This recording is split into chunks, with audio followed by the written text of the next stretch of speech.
33 साल का निर्भय, जो एक मल्टीनेशनल कंपनी में जनरल मैनेजर की पोस्ट पर कार्यरत है, उसके ऑफिस में भी सभी लोग उसकी बहुत ही इज्जत करते हैं। चाहे वह उसके सहयोगी हों या उसके नीचे के तबके के लोग या उसके बॉस, सभी लोग उसके व्यवहार और काम से खुश हैं और वह सभी लोगों का बहुत ही ध्यान रखता है और जितना भी वह सहयोग कर सके उतना वह सभी के लिए करता है। निर्भय की फैमिली में उसकी बीवी रमा, उसके 2 जुड़वा बच्चे, 4 साल की बेटी नव्या और बेटा अर्नव और उसकी माँ उषा देवी और पिताजी परमानंद जी रहते हैं। उन सभी लोगों का आपस में बहुत ही प्यार है और सभी मिलजुल कर रहते हैं। निर्भय के घर के आस पड़ोस के लोगों में भी उनके परिवार की बहुत इज्जत है। लोग आपस में नेक घर की मिसाल देते हैं कि कितना अच्छा बेटा है जो अपने माँ बाप को रोज आज के जमाने में भी इतना प्यार और सम्मान देता है।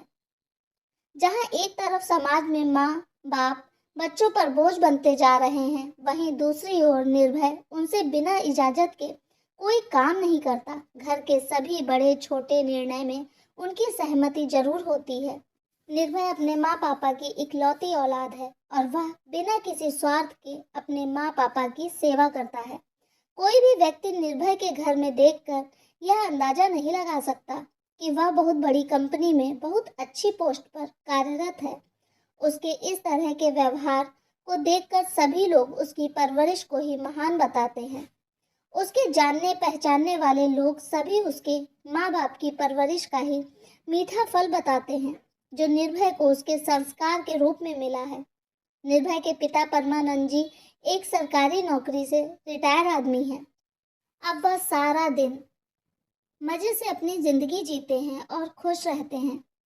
उन्होंने अपनी पूरी जिंदगी दूसरों की सेवा करने में बिताई है और अपने काम के प्रति पूरी ईमानदारी रखी है और अब वह अपनी बची जिंदगी को आराम और आनंद के साथ जीना चाहते हैं। उनका दिन भर का अब यह रूटीन रहता है कि सुबह उठकर नित्य क्रिया कर्म के बाद शहर पर जाना, पूजा पाठ करना, दोस्तों के साथ गपशप करना, कभी अपने घर पर और कभी दोस्तों के घर पर, और जब भी समय मिले तब उन्हें पुराने गाने सुनना अच्छा लगता है और कभी कभार भजन सुनने के लिए पास ही के मंदिर में अपनी पत्नी उषा देवी जी के साथ चले जाना और बच्चों के साथ खेलना।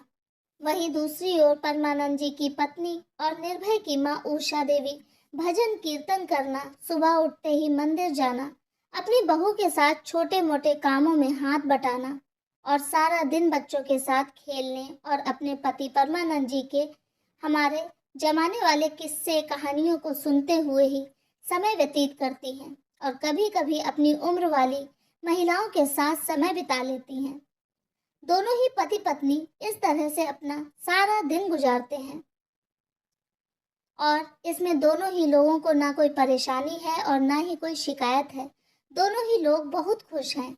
निर्भय की हमेशा से ही एक आदत रही है कि जब भी वह अपना काम खत्म करके ऑफिस से घर वापस आता तो अपने माँ पापा के साथ समय जरूर व्यतीत करता। उन लोगों के पास बैठना, उनसे उनके दिन भर का हालचाल पूछना और अपना बताना, इन सभी बातों को वह उनके साथ शेयर करता था। वह और उनकी पत्नी रीमा दोनों लोग उनके साथ ही बैठते और सभी साथ में चाय पीते, खाना खाते। ऐसा एक दिन भी नहीं गुजरता जब सबने साथ में खाना ना खाया हो, समय साथ ना बिताया हो। परमानंद जी के सभी दोस्त उनकी अच्छी किस्मत से जलते हैं कि आज के ज़माने में बड़े बुजुर्गों को बोझ समझा जाता है। किसी को किसी के लिए फुर्सत नहीं है, उनके लिए समय नहीं है।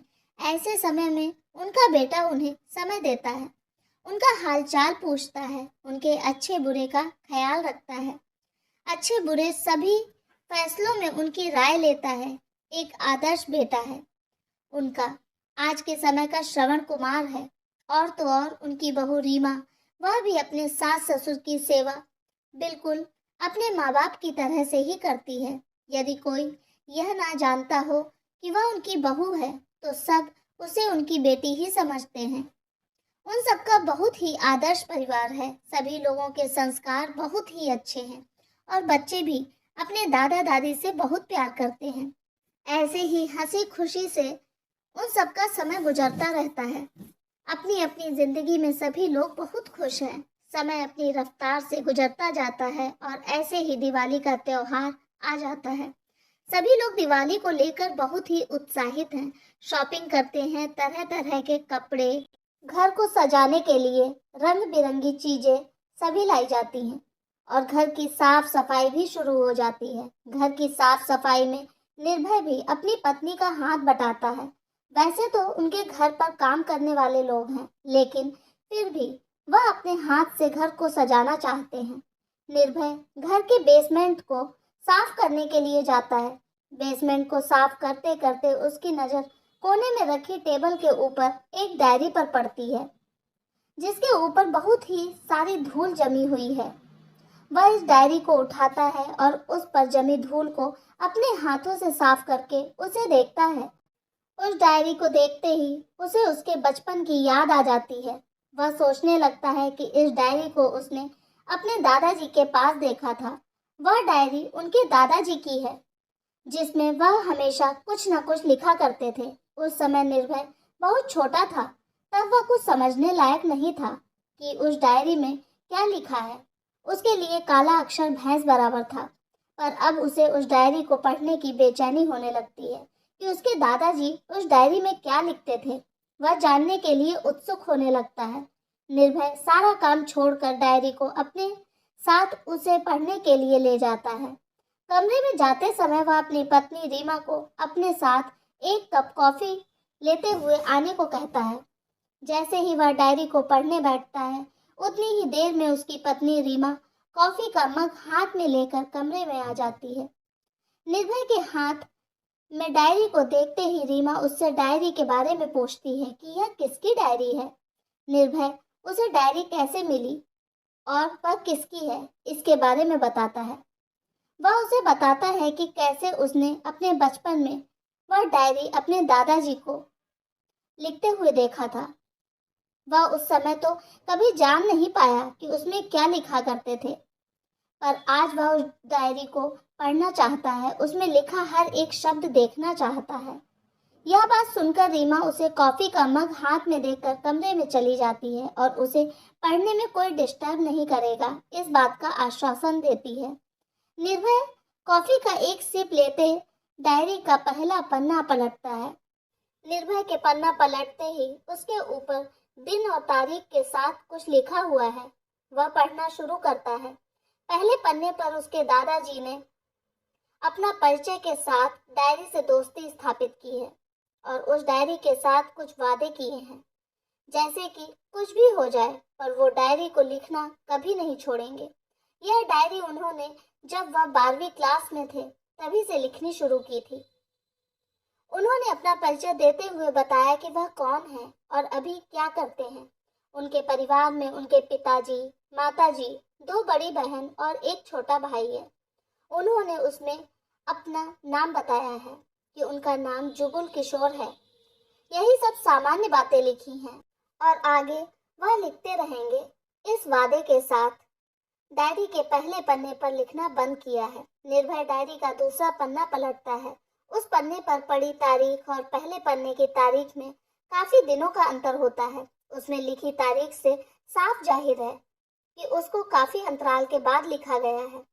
निर्भय उसे पढ़ना शुरू करता है, तब उसे पता चलता है कि उसमें दादाजी ने अपनी शादी के बारे में लिखा है कि घर में सब बात कर रहे हैं कि जुगुल किशोर के 12वीं के पास करते ही उसकी शादी करवा दी जाएगी और उसके लिए एक अच्छा रिश्ता भी आया है और आगे की पढ़ाई वह करना चाहते हैं तो आगे जारी रख सकते हैं, परंतु कुछ जिम्मेदारियों के साथ उसमें उसके दादाजी ने लिखा है कि इस शादी के बारे में कुछ समझ नहीं पा रहे हैं कि इस शादी से वह खुश है या दुखी।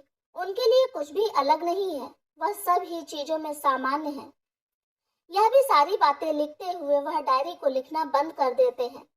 दोबारा लिखने के वादे के साथ निर्भय तीसरा पन्ना पलटता है।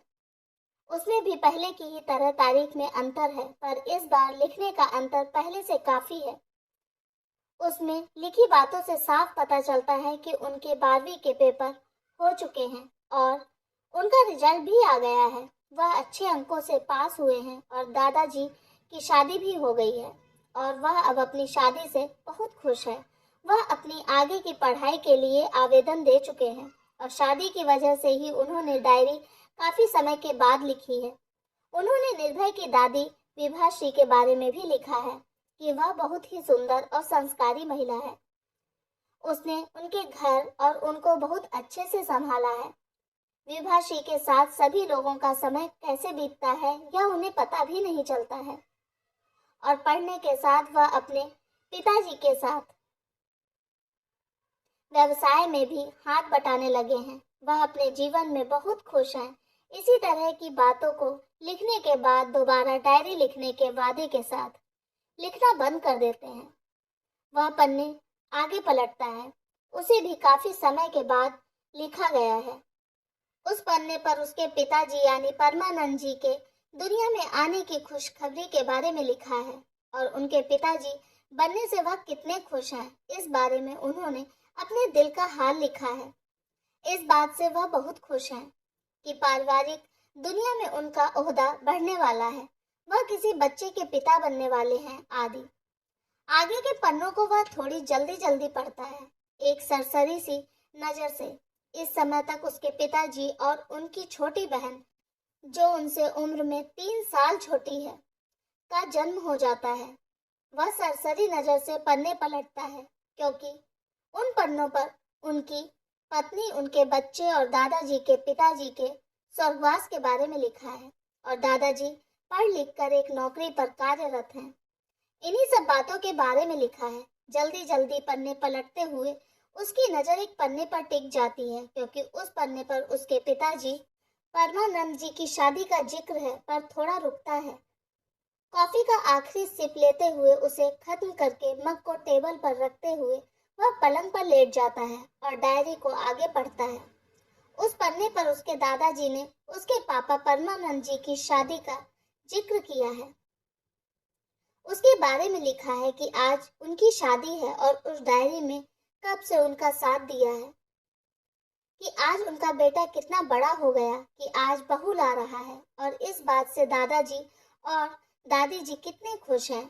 उनके घर उनकी लक्ष्मी आ रही है और कैसे बहुत ही जोरों शोरों से उनके आने की तैयारी की जा रही है।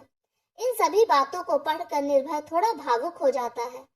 वह मन ही मन यह सोचने लगता है कि यह बात कितनी सही है कि एक बाप को अपने बच्चे के प्रति प्यार और खुशी एक बाप बनकर ही समझी जा सकती है।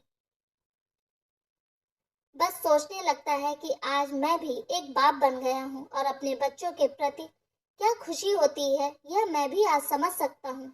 उसके बच्चे आज कुछ भी अच्छा करते हैं तो सीना खुशी से चौड़ा हो जाता है और उसे बहुत ही खुशी होती है।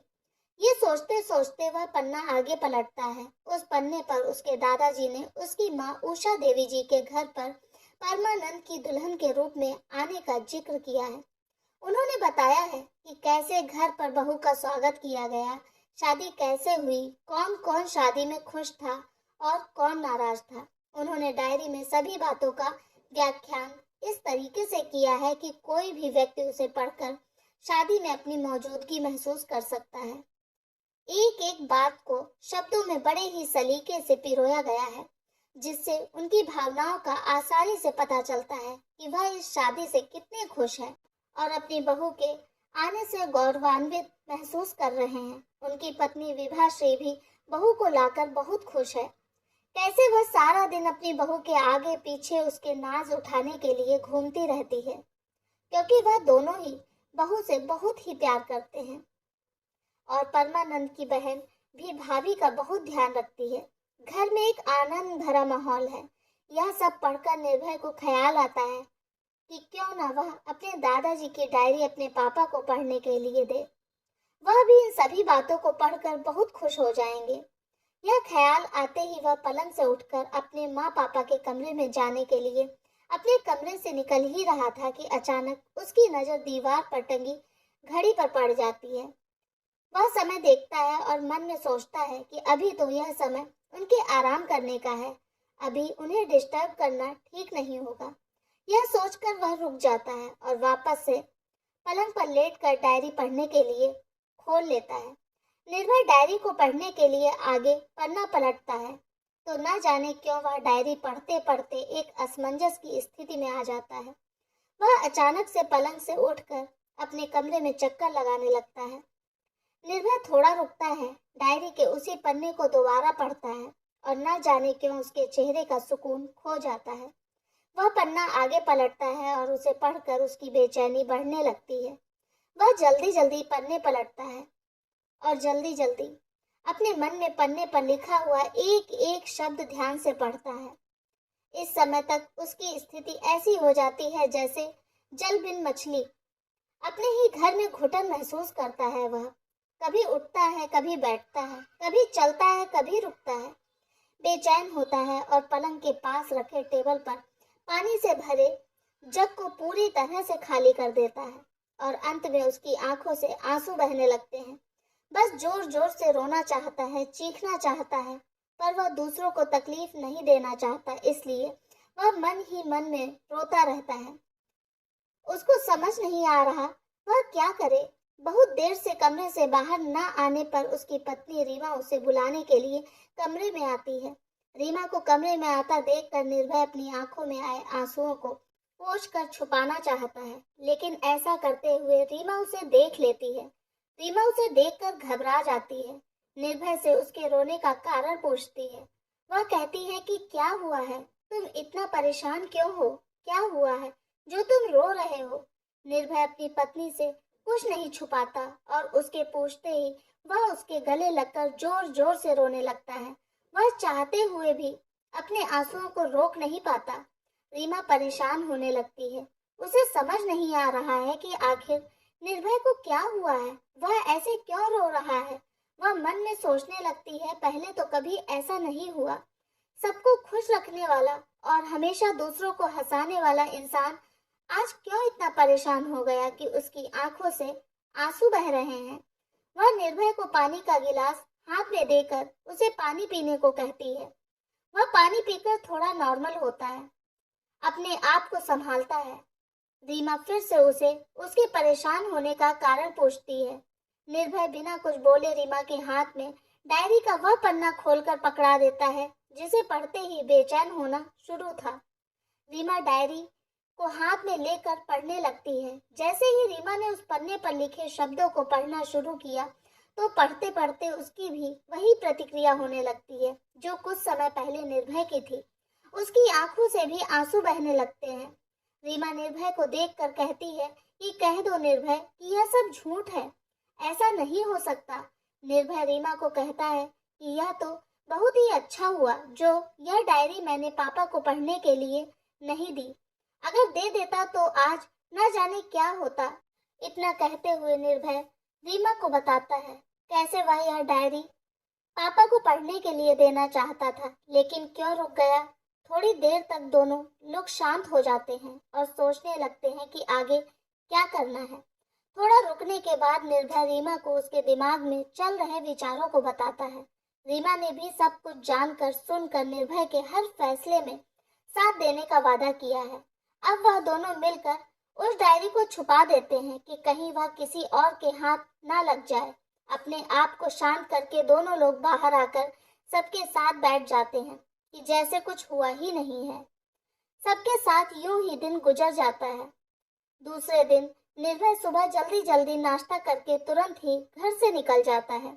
उसे आज बहुत ही जरूरी काम था, पर काम को करने से पहले वह किसी को मिलने के लिए नहीं जाता है। शायद उसे किसी के बारे में पूछना था या किसी के बारे में कुछ जानना था। कुछ देर वहां पर बिताने के बाद वह घर वापस आ जाता है। उसका किसी भी काम में मन नहीं लग रहा है, बस कुछ गुमसुम हो गया है। न किसी को कुछ बता रहा है, न किसी से कोई बात कर रहा है। उसके इस तरह से व्यवहार करने से घर में उसके माँ पापा सभी परेशान हैं, क्योंकि उसने ऐसा पहले कभी नहीं किया है। सबके साथ समय बिताने वाला व्यक्ति आज अकेले रहना पसंद कर रहा है। सब अपनी अपनी जगह परेशान हैं। निर्भय की छुट्टी के कारण उसके माँ पापा बहुत चिंता में हैं कि जरूर कोई बात है जो वह हमसे छुपा रहा है। वह लोग रीमा से भी उसके इस तरह से व्यवहार करने का कारण पूछने को कहते हैं। वह यही कहकर सबको शांत करती है कि उसे कुछ नहीं पता है कि निर्भय ऐसा क्यों कर रहा है। निर्भय की माँ उषा देवी कहती हैं कि मुझसे उसकी ऐसी चुप्पी बर्दाश्त नहीं होती। मैं खुद ही उससे पूछती हूँ कि वह ऐसा क्यों कर रहा है। इतना कहकर वह सीधा ही निर्भय के कमरे में जाकर उसके इस तरह से व्यवहार करने का कारण पूछती है। निर्भय उन्हें कुछ नहीं कहता, बस चुपचाप अपने कमरे से निकलकर घर से बाहर चला जाता है। थोड़ी देर बाहर रहने के बाद निर्भय घर वापस आता है और सीधे ही अपने कमरे में चला जाता है। वह कमरे में जाते जाते अपनी पत्नी रीमा को एक कप कॉफी का साथ लेते हुए उसे कमरे में आने को कहता है। उसकी पत्नी रीमा कॉफी लेकर निर्भय के कमरे में जाती है। वह कॉफी का मग हाथ में लेकर उसे कमरे से चले जाने को कहता है। रीमा बिना कुछ कहे बाहर आ जाती है। उषा देवी रीमा से आंखों ही आंखों में इशारा करके पूछती है कि निर्भय ने कुछ बताया, पर वह ना में ही सर हिला देती है। वह दिन भी गुजर जाता है पर निर्भय किसी से कुछ नहीं कहता है, न ही बच्चों के साथ खेलता है। कुछ दिन ऐसे ही निर्भय की चुप्पी के साथ गुजर जाते हैं, पर निर्भय ने इन तमाम दिनों में न किसी से कोई बात की और न ही कुछ बताया है। बस सीधा ऑफिस जाता और घर पर आकर अपने कमरे में चला जाता। न किसी से कोई बात करता, न कुछ कहता। बस थोड़ी बहुत औपचारिकता के अलावा उसके इस तरह के व्यवहार को देखकर आज परमानंद जी ने बड़े ही गुस्से में निर्भय को अपने कमरे में बुलाया। उन्होंने निर्भय को थोड़ा गुस्सा करते हुए उससे उसकी चुप्पी का कारण पूछा। उन्होंने कहा कि अब बहुत हुआ, घर में सभी लोग तुम्हारे लिए परेशान हो रहे हैं। देखो अपनी माँ को, बस दिन रात उसके मन में यही बात घूमती है कि तुम्हें क्या हुआ है।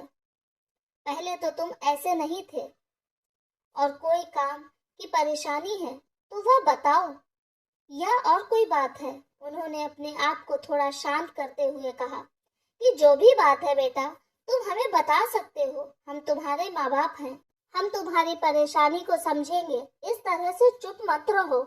और भी बहुत कुछ उन्होंने निर्भय से कहा, पर निर्भय उनकी सारी बातों को सुनकर बिना कुछ कहे चुपचाप कमरे से चला गया। पर कमरे से बाहर जाते जाते उसकी आंखें नम थी। दिन पर दिन निर्भय का बर्ताव और भी अजीब होने लगा।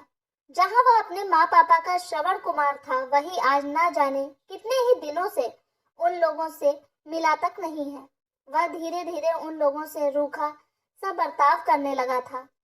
उसके पिताजी परमानंद जी ने कई बार उससे बात करने की कोशिश की, पर हमेशा ही नाकामयाब रहे और उससे उसकी चुप्पी का कारण जान ना पाए और ना ही उसके इस तरह से व्यवहार का।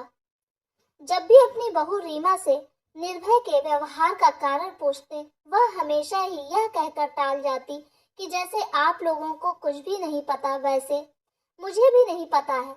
दिन गुजरते रहे, सबने हार मान ली थी कि निर्भय कुछ बताएगा, पर एक दिन अचानक निर्भय ने वैसे ही बर्ताव किया जैसे वह हमेशा से करता था। वह ऑफिस से वापस आकर सीधा ही अपने माँ पापा के कमरे में उनसे मिलने गया। उसने अपनी पत्नी रीमा को भी चाय लेते हुए माँ पापा के कमरे में आने को कहा।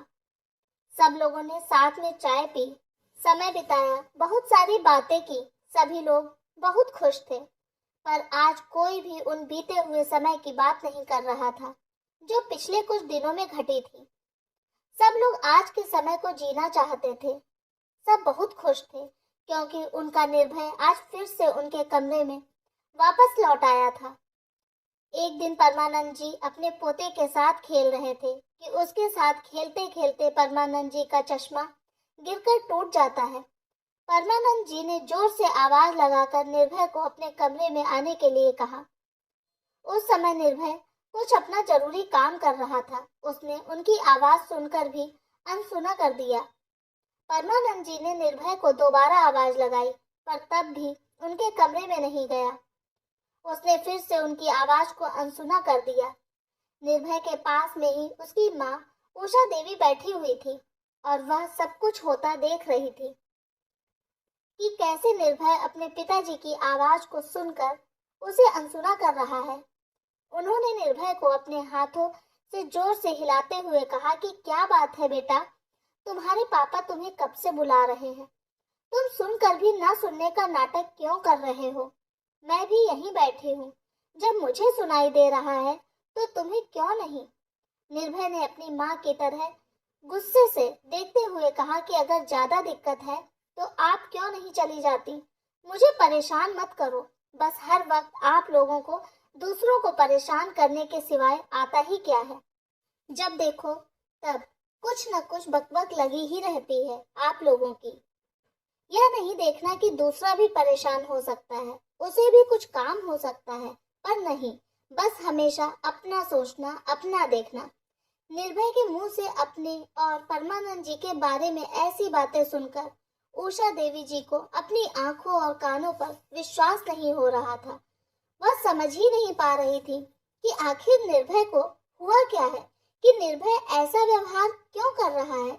उषा देवी जी ने निर्भय को रोकते हुए कहा कि यह तुम कैसी बातें कर रहे हो? तुम्हें शर्म नहीं आती? क्या हम तुम्हारे माँ बाप हैं? कोई गैर तो नहीं जो तुम इस तरह से व्यवहार कर रहे हो? उषा देवी जी को तेज आवाज में बात करते सुना तो परमानंद जी भी अपने कमरे से बाहर चले आए और रीमा भी किचन में काम कर रही थी। वह भी अपना सारा काम छोड़कर बाहर चली आई। परमानंद जी ने बाहर आते ही उषा देवी जी से पूछा कि क्या बात है, क्यों तुम नाराज हो रही हो? परमानंद जी की बात को सुनते ही उनकी आंखों से आंसू बहने लगे। वो रोने लगी। उन्हें रोता हुआ देख रीमा भी थोड़ा घबरा गई कि ऐसी क्या बात हो गई, और परमानंद जी की तो आंखों में गुस्सा उतर आया था। उषा देवी रोते रोते बोली कि पूछिए अपने बेटे से कि क्या बात है, क्या हुआ है। अब हम दोनों इस पर बोझ बन गए हैं। कहता है कि सारा दिन बस हम बैठे रहते हैं, कुछ काम नहीं करते और ना ही किसी को कुछ करने देते हैं। यह सुनते ही परमानंद जी ने निर्भय पर तमाचा मारते हुए कहा कि तुम ही बता दो बेटा कि झाड़ू लगा लिया करें या बर्तन मांज लिया करें या तुम्हारे कपड़े धो दिया करें। तुम ही बता दो हमें क्या करना है।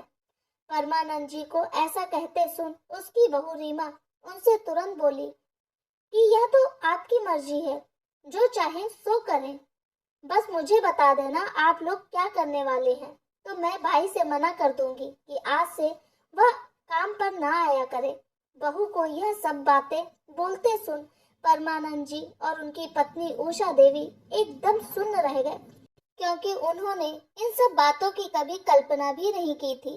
परमानंद जी अपनी पत्नी को लेकर सीधा अपने कमरे में चले जाते हैं, पर जाते जाते वह उन्हें उनके साथ किए गए व्यवहार पर कभी भी उन्हें माफ नहीं करेंगे, ऐसा कहकर जाते हैं। कमरे में आ जाने के बाद दोनों एक दूसरे को आपस में बिना बात किए कुछ मिनटों तक देखते रहे। वह एक दूसरे को ऐसे देख रहे थे जैसे मानो मन ही मन अतीत के किसी पन्ने को खोज रहे हों। परमानंद जी अतीत के उन पलों को याद करने लगे जहां पर उन्होंने कुछ गलतियां की थी, और आज जो भी कुछ हो रहा है वह शायद उन्हीं गलतियों का नतीजा था। अतीत से बाहर निकलकर उन्होंने कुछ देर उषा देवी को कहा कि क्यों परेशान होती हो, ऐसा होना तो तय था, पर हम फिर भी किस्मत वाले थे कि हमारे साथ यह सब कुछ अब हो रहा है। हमने जो बोया है उसे तो हमें ही काटना है, लेकिन हमने जो किया उसकी भरपाई तो हम इस जन्म में नहीं कर पाएंगे। उनकी बातों से समझ आ रहा था कि जैसे वह अतीत की कोई बात कर रहे थे। उषा देवी जी ने अपने आंसुओं को पोंछकर परमानंद जी से कहा कि जो अतीत में हुआ उसकी तो भरपाई हम नहीं कर सकते, पर जो हो आगे होने वाला है उसे तो होने से रोक सकते हैं। परमानंद जी ने उनकी कही गई बात में हामी भरते हुए कहा, तुम सही कह रही हो। मुझे भी ऐसा ही लगता है कि कुछ और बुरा होने से पहले ही हमें वहीं चले जाना चाहिए, जिसकी नौबत बाद में आए। दोनों ही लोगों ने एक दूसरे की बातों का समर्थन करते हुए अपना अपना सामान बांधना शुरू कर दिया, और सारा सामान बांधकर कमरे में एक कोने में रख दिया, और परमानंद जी अपना टूटा हुआ चश्मा बनवाने के लिए बाहर निकल गए, और आते आते वह दोनों लोग के रहने का इंतजाम करते हुए वापस आए। घर पर आते आते उन्हें थोड़ी देर हो गई थी। रात के खाने का समय हो गया था। जैसे ही वह घर आए तब टेबल पर खाना लगाया जा रहा था। वह सीधा ही अपने कमरे में चले गए। वैसे भी रुककर क्या करते, किसी ने भी उनसे बात नहीं की और ना ही उनके बाहर से आने का कारण पूछा। इतने पर भी उन्होंने सोचा कि चलो कोई बात नहीं, आज आखिरी बार सबके साथ में खाना खा लेंगे। पर वह दोनों ही आज बिना खाना खाए सो गए, क्योंकि उन्हें किसी ने भी खाने के लिए नहीं बुलाया। वह अपमान का कड़वा घूंट पीकर रह गए। दूसरे दिन सुबह जल्दी जल्दी नहा धोकर अपना सामान लेकर घर से हमेशा के लिए किसी को बताए बिना चुपचाप निकल गए, बल्कि एक वृद्धाश्रम में रहने का इंतजाम करवा कर आए थे। और आज से उन दोनों ने ठान लिया था कि आज से वह दोनों यहीं रहेंगे, आश्रम में। पहुंचते ही परमानंद जी और उषा देवी को वही आश्रम में काम करने वाले व्यक्ति सोहन, जो वहां का पियून है, ने उन्हें उनका कमरा दिखाते हुए उनका सारा सामान कमरे में रख दिया और कुछ जरूरी कार्रवाई के लिए उन्हें आश्रम के रिसेप्शन पर आने को कहा। घर छोड़ने के दुख में उन दोनों की ही आंखें अब तक नम थी और सबसे ज्यादा तकलीफ इस बात की थी कि उन दोनों को घर छोड़ने से किसी ने भी नहीं रोका था। भले ही परमानंद जी और उनकी पत्नी ने किसी को भी घर छोड़ने वाली बात नहीं बताई थी, पर सामान बांधते हुए तो उनके बहू बेटा दोनों ने ही देख लिया था और कुछ भी नहीं कहा। उन लोगों को उषा देवी बच्चों को याद करते हुए और भी जोर से रोने लगी। परमानंद जी ने उन्हें शांत कराते हुए रिसेप्शन पर चलने को कहा। दोनों ही लोग रिसेप्शन पर आकर बैठ गए। अभी वहां पर कोई नहीं था। वह वहां पर बैठे बैठे राकेश जी का इंतजार करने लगे। राकेश जी वहां के इंचार्ज थे। वही वहां की देखभाल करते हैं और रिसेप्शन का भी काम संभालते हैं, जैसे किसी की नई भर्ती करना, उस बारे में कागज तैयार करना आदि। परमानंद जी और उषा देवी उन्हीं का इंतजार कर रहे थे। वहां पर बहुत देर से बैठे बैठे वह परेशान हो रहे थे। तभी थोड़ा उठकर चलने लगते हैं। चलते चलते अचानक से उनकी नजर वहीं आश्रम के बगीचे में पड़ती है, जो रिसेप्शन के पास ही था। बगीचे में परमानंद जी की नजर वहां पर बैठे हुए एक बूढ़े से आदमी पर पड़ती है, जो पेड़ों को पानी दे रहा है। उसे देखते ही परमानंद जी को ऐसा लगता है कि शायद उस बूढ़े आदमी को जानते हैं।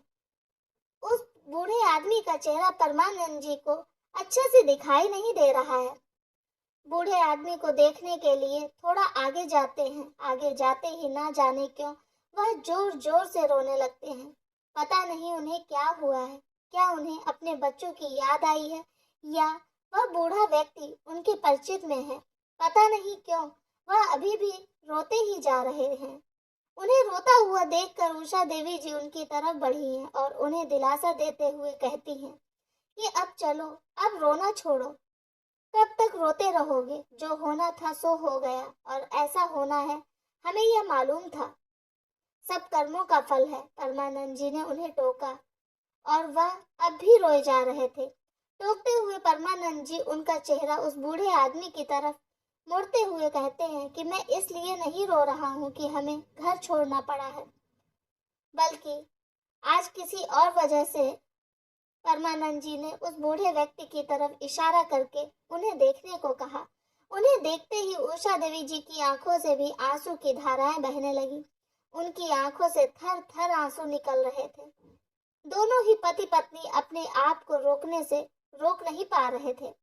उन्हें देखकर ऐसा लग रहा है कि वह अपने आप को रोने से रोकना चाहते भी नहीं हैं। थोड़ी देर बाद दोनों उस बूढ़े आदमी के पास जाते हैं और उनके कदमों में अपना सिर रख देते हैं।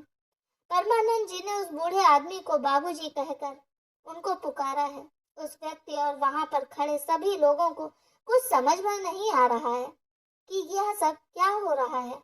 उस बूढ़े व्यक्ति ने परमानंद और उषा देवी को अपने कदमों से ऊपर उठाते हुए कहा कि यह सब क्या कर रहे हो। जैसे ही उस व्यक्ति ने उन्हें ऊपर उठाया, तभी उन दोनों को देखते ही बस थोड़ा पीछे हट गए और एक अजीब से भाव से उन्हें देखने लगे।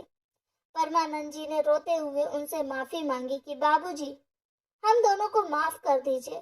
हम दोनों ने आपके साथ बहुत ही बुरा किया है और शायद हम आज उसी का पश्चाताप करने के लिए यहाँ पर हैं। परमानंद जी को रोता देख उन्होंने उसे गले से लगा लिया। चाहते हुए भी वह अपने आप को रोक नहीं पाए। वह बूढ़ा आदमी और कोई नहीं, परमानंद जी के पिताजी जुगल किशोर जी हैं। जब वह परमानंद जी को गले से लगाकर रो रहे थे कि तभी पीछे से निर्भय और उसकी पत्नी रीमा अपनी दादी विभाश्री के साथ उन लोगों के पास आ जाते हैं। निर्भय और रीमा को देखते ही वह दोनों लोग चौंक जाते हैं। परमानंद जी के मन में यह सवाल कौंधने लगता है कि उन दोनों को यह कैसे पता चला कि हम लोग यहाँ पर हैं। यह लोग कैसे यहाँ आ गए। उससे पहले कि वह उन दोनों से कुछ पूछते कि इतने में उनकी माँ विभाश्री परमानंद जी का नाम पुकारते हुए उन्हें अपने गले से लगा लेती हैं। गले लगते ही उनके मातृत्व को सुकून मिल जाता है। वह कुछ देर तक उन्हें अपने सीने से ही लगाए रखती हैं। उनके आंसू थमने का नाम नहीं लेते हैं। उनकी आंखों से थर थर आंसू निकल रहे हैं। उनके गले लगते ही परमानंद जी ने भी रोते हुए उनसे अपने किए की माफी मांगी है। उषा देवी जी ने भी अपनी सास के कदमों में पड़कर उनसे अपने किए की माफी मांगी है। कहते हैं ना कि माँ आखिर माँ होती है। वह सब कुछ भूल कर उन दोनों को माफ कर देती है और उन दोनों को ही अपने सीने से लगाकर आशीर्वाद देती है। कुछ देर के बाद परमानंद जी निर्भय और रीमा से उनके आश्रम में आने का कारण पूछते हैं, क्योंकि वह अब तक समझ नहीं पा रहे थे कि उन्होंने तो किसी को भी नहीं बताया था कि वह लोग कहाँ जा रहे हैं। फिर तुम्हें कैसे पता चला कि हम लोग यहाँ पर हैं? निर्भय एक एक करके सारी बातें बताना शुरू करता है। निर्भय ने सभी को बताया कि कैसे उसे सफाई करते करते दादाजी की वह डायरी मिली, जो उनकी जिंदगी भर के सुख दुख की कहानी बयां करती है, जिसमें दादाजी अपनी जिंदगी की अच्छी बुरी सभी बातों को लिखा करते थे।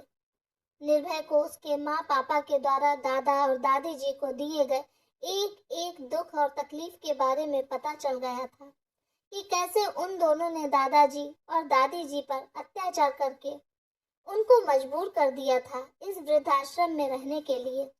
इन्हीं सब कारण की वजह से उसने अपने माँ पापा से दूरी बना ली थी। उसे लगने लगा था कि कहीं यह सब पढ़कर उसे अपने माँ पापा से नफरत न होने लगे। वह कभी भी यह सोच भी नहीं सकता था कि उसके माँ पापा, जिन्होंने उसे इतना प्यार दिया, इतने अच्छे संस्कार दिए, वह खुद ऐसा भी करेंगे। परमानंद जी ने तो अपने माता पिता का श्राद्ध तक कर दिया था। उसने जब वह सब पढ़ा तब उसके पैरों तले जमीन खिसक गई थी। वह उन सभी बातों को अपने माँ पापा से पूछना चाहता था कि उन्होंने ऐसा क्यों किया, क्या वजह थी यह सब करने की, पर वह यह सब पूछकर उन्हें शर्मिंदा नहीं करना चाहता था। उसने बताया कि उसे डायरी को पढ़ने के बाद ही मालूम हुआ कि दादाजी और दादी जी को आज से 12 साल पहले इसी वृद्धाश्रम में छोड़ा गया है। दादाजी ने लिखा था कि वह दोनों अब परमानंद और उषा पर बोझ बन रहे हैं, इसीलिए वह हमें कल वृद्धाश्रम छोड़ने जा रहा है और किसी को तकलीफ नहीं हो, इसी वजह से वह दोनों चुपचाप उनके इस फैसले को मान गए हैं। जैसे ही यह सारी बातें निर्भय ने डायरी में पढ़ी, इस बात से वह जोर जोर से रोने लगा था। उसे यह समझ में नहीं आ रहा था कि ऐसा कैसे हो सकता है। उसे इतना प्यार करने वाले माँ बाप अपने माँ बाप के साथ इतना बड़ा अन्याय कैसे कर सकते हैं। उन लोगों ने तो जीते जी उनका श्राद्ध तक कर दिया था। उनके जीते जी उन्हें मार डाला है। जिस समय निर्भय को यह बात बताई गई, उसके दादा इस दुनिया में नहीं रहे। एक कार एक्सीडेंट की वजह से वह स्वर्ग सिधार गए। उस समय निर्भय अमेरिका में अपनी पढ़ाई कर रहा था और उसे आने से मना कर दिया गया था। उसे कहा गया कि जो होना था सो हो गया, अब आकर क्या करोगे, व्यर्थ ही पढ़ाई का लॉस होगा और साथ ही साथ पैसे का भी। इन सभी बातों को याद करके वह बहुत रोया। वह अपनी आंखों पर विश्वास ही नहीं कर पा रहा था कि उसके अपने दादा दादी के साथ यह सब हुआ। वह सपने में भी यह नहीं सोच सकता था। डायरी पढ़ते हैं कि वह दोनों किसी वृद्ध आश्रम में, तुरंत दूसरे दिन उसने मिलने के लिए इस आश्रम में आया और उन्हें पाकर बहुत खुश हुआ और अपने साथ घर चलने के लिए कहा, पर दादाजी और दादी जी ने घर चलने से मना कर दिया। वह फिर से उस नर्क में नहीं जाना चाहते थे और न ही किसी पर बोझ बनना चाहते थे। अब वह आश्रम में ही उन दोनों का घर था, वहां के लोगों से ही उनका परिवार था और ना जाने उनके जैसे कितने ही लोग थे उस आश्रम में जो आपस में मिलकर एक दूसरे का दुख बांट लिया करते थे। उन्होंने साफ साफ चलने से मना कर दिया था।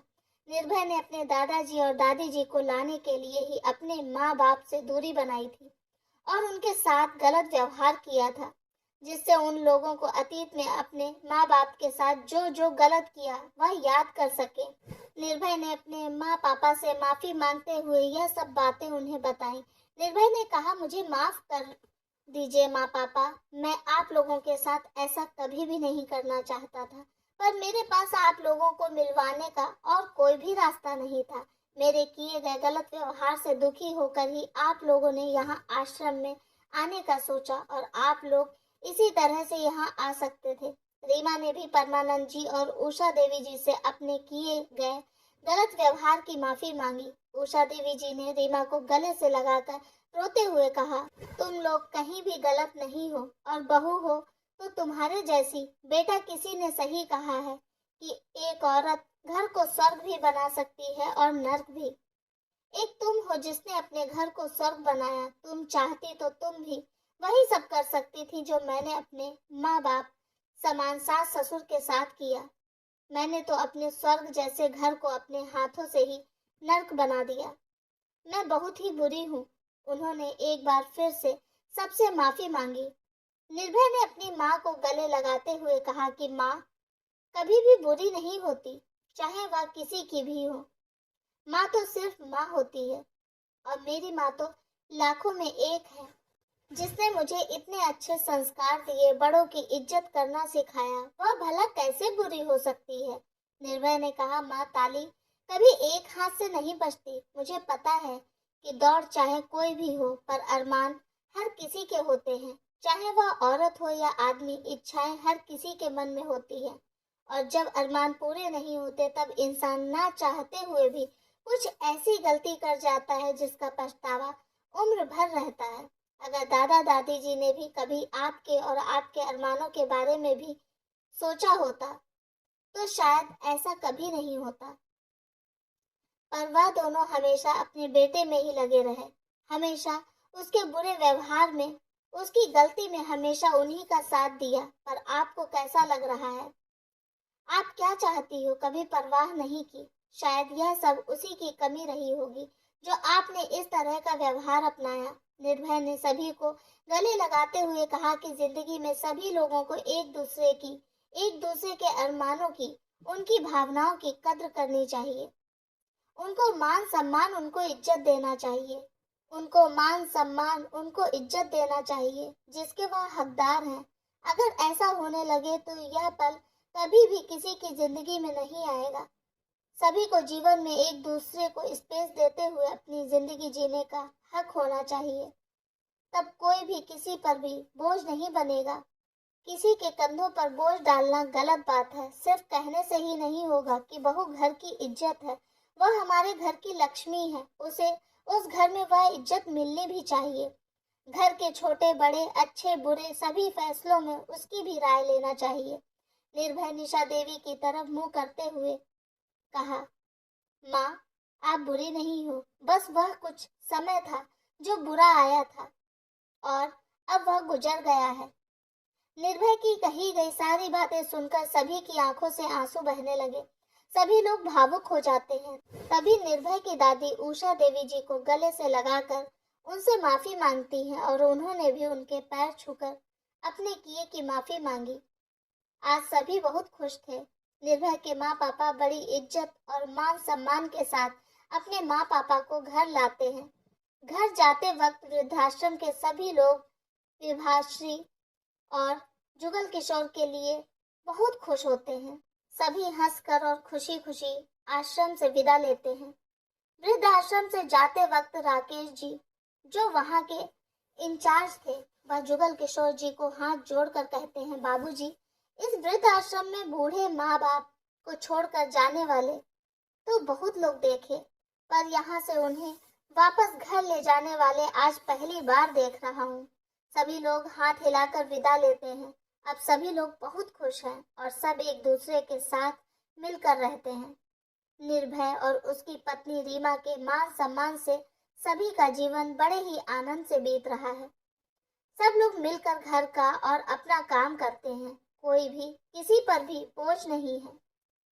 निर्भय की नौकरी भी बहुत अच्छी चल रही है और वह पहले की तरह ऑफिस से आने के बाद अपने माँ पापा, दादा दादी और बच्चों के साथ समय बिताता है। वह और रीमा दोनों ही उन्हीं के साथ शाम की चाय पीते हैं और दिन भर में किसने क्या क्या किया इसकी चर्चा करते हैं। रात का खाना भी सभी साथ में खाते हैं। आखिरकार सुबह का भूला शाम को घर वापस आ ही जाता है और अपनों की घर वापसी होती है। आपको निर्भय का फैसला कैसा लगा? आप मुझे अपनी राय कमेंट बॉक्स में जरूर दीजिएगा। कहानी पूरी सुनने के लिए आपका बहुत बहुत धन्यवाद।